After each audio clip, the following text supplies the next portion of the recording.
नमस्कार, मी doctor Sachin Soni, Medicover hospital Chhatrapati Sambhajinagar येथे किडनी विकार तज्ज्ञ व किडनी प्रत्यारोपण विभाग प्रमुख म्हणून कार्यरत आहे। दरवर्षी मार्च महिन्याच्या दुसऱ्या गुरुवारी जागतिक किडनी दिन साजरा करण्यात येतो। यावर्षी 14 मार्च 2024 हा जागतिक किडनी दिन आहे।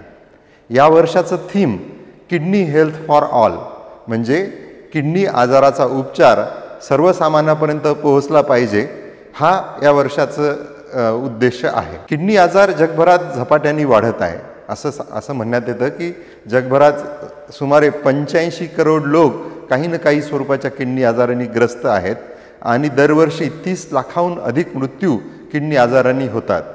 किडनी आजाराचे प्रमाण भारतात सुद्धा वाढत आहे।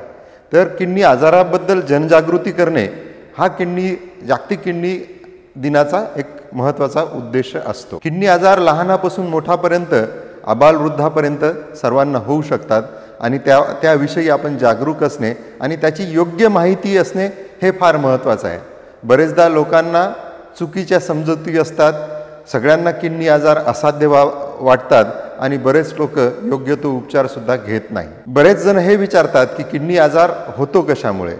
किडनी आजाराचे मुख्य कारण शुगर, बीपी, काही अनुवांशिक आजार, किडनी स्टोन, किडनीमध्ये येणारे इन्फेक्शन हे महत्त्वाचे कारण आहेत। किडनी आजार टाळण्यासाठी काय करावे, तर काही महत्त्वाच्या गोष्टी अशा आहेत की आपण किडनी आजारांची तपासणी स्वतःहून करून घ्यायला पाहिजे।